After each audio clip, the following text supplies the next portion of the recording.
Okay, so on the truck, there's one more thing we're gonna have to fix. Just a couple exhaust leaks. Right now, I just covered one up with a piece of steel.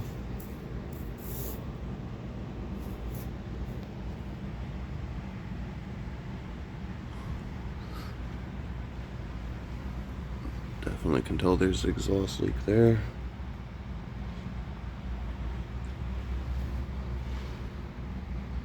Otherwise, one more down there, I think. Right here. Smaller one.